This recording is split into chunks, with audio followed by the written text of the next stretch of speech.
5 തലമുറകളായി നിങ്ങൾക്കൊപ്പം PRS hospital. നമസ്കാരം. ഇന്നലെ ഞാൻ 24 ന്യൂസിൽ നമ്മുടെ ഹാഷിമിൻ്റെ ഒരു പ്രോഗ്രാം കണ്ടു, ജനകീയ കോടതി. വല്ലപ്പോഴും ഒക്കെ ഇങ്ങനെ സ്ക്രോൾ ചെയ്ത് പോകുമ്പോൾ കാണുന്ന പരിപാടിയുടെ ഭാഗമായി അതും കണ്ടതാണ്. പക്ഷേ അതിൻ്റെ തമ്പ് ഒരു ഇപ്പോൾ യൂട്യൂബിലൊക്കെ പീസായിട്ട് 2 മിനിറ്റ് 3 മിനിറ്റ് വീഡിയോസ് ഇടും. അരമണിക്കൂർ 1 മണിക്കൂർ പ്രോഗ്രാം ആണെങ്കിൽ അതിനെ പല കട്ട് ചെയ്ത് അതിൻ്റെ ഹൈലൈറ്റ്സ് ഇട്ടിട്ട് അതിൻ്റെ തമ്പിടും. ഒരു വീഡിയോ ഇപ്പോൾ അതിനകത്ത് മൈത്രേയൻ്റെ പടവും കൊടുത്തിട്ട് ഒരു വീഡിയോ ഇട്ടിരിക്കുന്നത്, വെള്ളത്തിലും കെമിക്കൽ ഉണ്ടല്ലോ മൈത്രേയൻ. അപ്പോഴാണ് എനിക്കതിൽ വെള്ളത്തിൽ കെമിക്കൽ ഉണ്ടല്ലോ എന്ന് കേട്ടപ്പോൾ എനിക്ക് ആവേശം കയറി ആ വീഡിയോ കയറി ഞാൻ കണ്ടത്. അപ്പോൾ എന്താണ് ഉടനെ മൈത്രേയനോട് ചോദ്യം, MDM പോലുള്ള വസ്തുക്കളിൽ വളരെയധികം കെമിക്കൽ ഉണ്ടല്ലോ, അത് കുട്ടികൾ ഉപയോഗിച്ചാൽ കുഴപ്പമല്ലേ എന്ന് ചോദിക്കുമ്പോൾ മൈത്രേയൻ ഉടനെ തന്നെ പറയുകയാണ്, വെള്ളത്തിൽ കെമിക്കലില്ലേ. ഇയാളെ പേരിൻ്റെ ആദ്യത്തെ അക്ഷരം മാത്രം എന്നെ കൊണ്ട് വിളിപ്പിക്കരുത്. 2 ഭാഗമായിട്ട് ഞാൻ തിരിക്കാം. മൈത്രേയൻ എന്ന് വിളിത്തിരി, ആദ്യത്തെ ഭാഗം വിളിപ്പിക്കരുത്. എന്താണിത്? അയാൾ വിവരക്കേടല്ലേ പറയുന്നത്. വെള്ളത്തിൽ കെമിക്കൽ ഉണ്ടേ മനുഷ്യ, പക്ഷേ വെള്ളത്തിൻ്റെ pH എത്രയായിരിക്കണം, അസിഡിറ്റി എത്ര, ആൽക്കാലിനിറ്റി എത്ര, അതിൻ്റെ ടർബിഡിറ്റി എത്ര, അത് കുടിവെള്ള സ്റ്റാൻഡേർഡിന് എത്ര, കെട്ടിട നിർമ്മാണ സ്റ്റാൻഡേർഡിന് എത്ര, പിന്നെ ഓരോ വിഭാഗത്തിനും നദിയിൽ എത്ര ഈക്കോളി ബാക്ടീരിയ എത്രയാകാം, എത്ര ആയിക്കൂടാ. എന്തെങ്കിലും ശാസ്ത്രം അറിയാവോ താങ്കൾക്ക്? താങ്കൾ വലിയ ശാസ്ത്രജ്ഞനാണ്, യുക്തിവാദിയാണെന്നൊക്കെ പറഞ്ഞ് വന്നിട്ട് തള്ളി മറിക്കുമല്ലോ. എന്തെങ്കിലും ശാസ്ത്രം എഴുതിയാവോ? കെമിക്കൽ ഇല്ലാത്ത വസ്തു ഉണ്ടോ? ചായ കുടിക്കുന്നതിൽ തേയില പോലെയുള്ള കാര്യങ്ങൾ എന്താ വസ്തുക്കളിലാണ് കെമിക്കൽ ഇല്ലാത്തത്? പക്ഷെ അത് അഫോർഡബിൾ റേറ്റിലാവുമ്പോൾ മനുഷ്യ ശരീരത്തിൽ അയൺ ആവശ്യമുണ്ട്, മനുഷ്യൻ്റെ ശരീരത്തിൽ. പക്ഷെ കഞ്ചാവ് ആവശ്യമില്ല. കഞ്ചാവിൻ്റെ കൂടിയ തോതിലുള്ള കഞ്ചാവ് MDM പോലിൻ്റെ തോതിലുള്ള വസ്തുക്കൾ ആവശ്യമില്ല. അപ്പോൾ അത് താങ്കൾ യാതൊരു വിവരവുമില്ലാതെ പറയുന്നു, വിവരക്കേട് പറയുന്നു. പക്ഷെ ആ വിവരക്കേട് കേട്ടിട്ട് താങ്കളുടെ വിവരക്കേട് ചോദ്യം ചെയ്യാനുള്ള വിവരം ഇപ്പുറത്തിരിക്കുന്ന രാഹുൽ ഈശ്വറിനും ഇല്ല. അവൻ ഇത് കേട്ട് ചിക്കക്കാന്ന് ചിരിച്ചുകൊണ്ടിരിക്കുന്നു.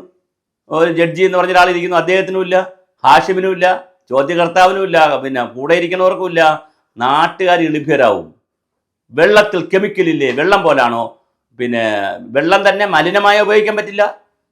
വല്ലാത്ത രീതിയിൽ ഐസിൻ്റെ രൂപത്തിൽ വല്ലാതെ തണുത്തു പോയ ചിലരുടെ മനുഷ്യ ശരീരത്തിന് പിടിക്കത്തില്ല.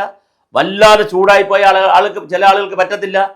എല്ലാത്തിൻ്റെയും മിനിമൽ റേറ്റിൽ നിന്നാൽ മാത്രമാണ് നമുക്ക് അഫോർഡബിൾ ആവുന്നത്. ഇതാണ് കെമിക്കൽസിൻ്റെ ശാസ്ത്രം, കെമിസ്ട്രിയുടെ ശാസ്ത്രം. നമ്മുടെ ശരീരത്തിൽ കെമിക്കൽസ് ഇല്ലേ? നമ്മുടെ എന്തെല്ലാം കഴിക്കുന്ന വസ്തുക്കളിൽ ഒരുപാട് കെമിക്കൽസ് ഉണ്ടല്ലോ. നമ്മുടെ രാസപദാർത്ഥങ്ങൾ ഒരുപാട് അടിച്ചിട്ടാണല്ലോ കൃഷിയൊക്കെ ചെയ്ത ആളുകൾ തരുന്നത് നമുക്ക്. അതിലെല്ലാം കെമിക്കൽസ് ഉണ്ട്. പക്ഷേ കെമിക്കൽസ് അഫോർഡബിൾ ലിമിറ്റിലായാൽ, മനുഷ്യ ശരീരത്തിൽ അഫോർഡബിൾ ലിമിറ്റിലായാൽ കുഴപ്പമില്ല. അഫോർഡബിൾ ലിമിറ്റിനും അപ്പുറം വന്നത് കൊണ്ടാണ് MDM അടിക്കുമ്പോൾ തലയ്ക്ക് പിടിക്കുന്നതും കുഴപ്പം വരുന്നതും. അതാണ് മനുഷ്യനും മാനസിക രോഗിയും ഭ്രാന്തനും പിന്നെ വലിയ പ്രശ്നങ്ങളിലേക്ക് മാനസിക ആഘാതത്തിലേക്ക് കൊണ്ടുപോകുന്നത്.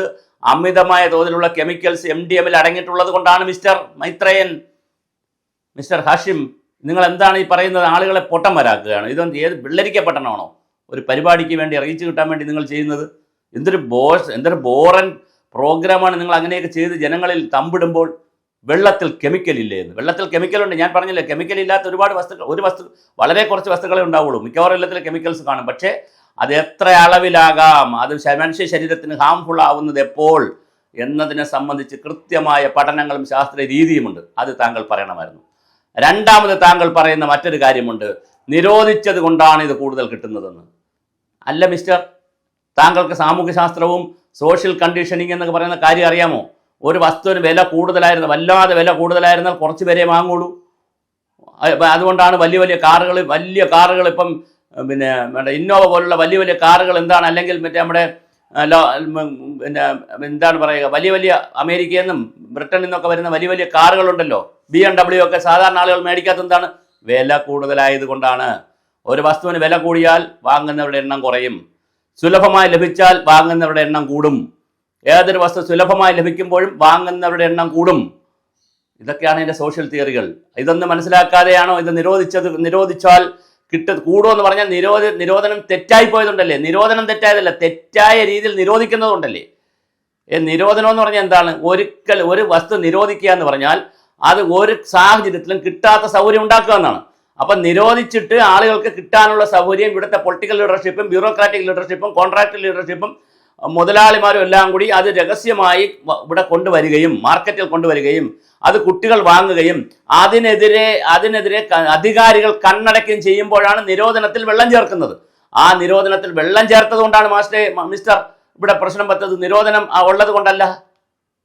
ഒരു വസ്തുവിൽ നിരോധനം വന്നു കഴിഞ്ഞാൽ വെള്ളം പിന്നെ ആളുകൾ ഉപയോഗിക്കാതിരിക്കണമെങ്കിൽ അത് നിരോധനം സ്ട്രോങ് ആയിരിക്കണം.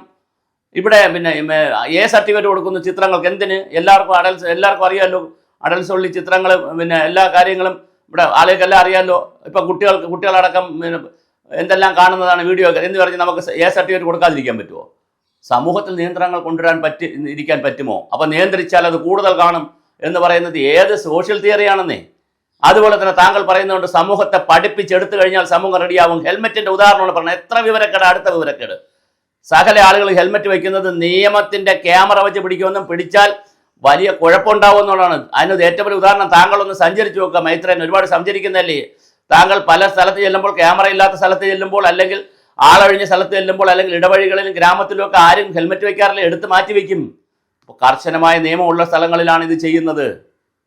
അപ്പോൾ ഓരോ കാര്യത്തിലും താങ്കൾ പറയുന്നത് വിവരക്കേടിൻ്റെ പ്രളയമാണ്. വെള്ളത്തിൻ്റെ കാര്യം പറയുന്നതായാലും, അതുപോലെ തന്നെ MDMന്റെ കാര്യം പറയുന്നതായാലും, കെമിക്കൽസിൻ്റെ കാര്യം പറയുന്നതായാലും, അതുപോലെ തന്നെ ഇത് എന്താണ് നമ്മുടെ ഹെൽമെറ്റിൻ്റെ കാര്യം പറയുന്നതായാലും ആളുകളെ വിദ്യാഭ്യാസം ചെയ്യിക്കണമെന്നാണ് പറയുന്നത്. വിദ്യാഭ്യാസം ചെയ്യിച്ച് മാത്രം ഒരു രാജ്യത്തെ, ഒരു സമൂഹത്തെ മുന്നോട്ട് കൊണ്ടുപോകാൻ പറ്റില്ല.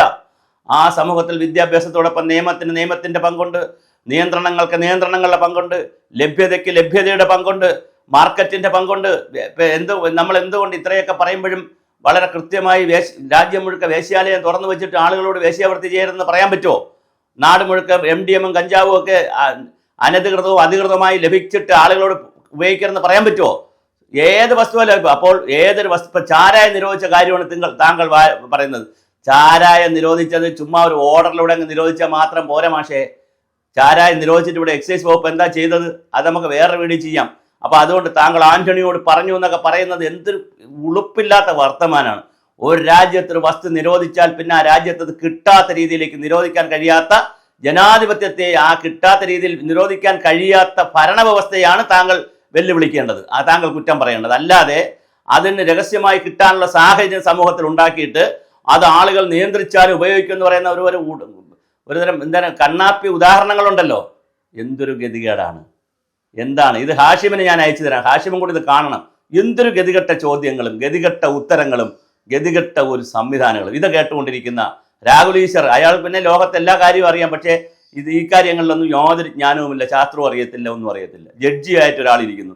എന്തൊരു പൊട്ട ഇൻ്റർവ്യൂ ആണ് ഇങ്ങനെ കാണിക്കുന്നത്. എനിക്ക് മൈത്രേനോടൊന്നും ഒരു എതിർപ്പുമില്ല, പക്ഷേ ഈ പറയുന്ന കാര്യങ്ങൾ കാര്യകാരണ സകലം വിശകലനം ചെയ്യുമ്പോൾ അബദ്ധ പഞ്ചാംഗമാണ്.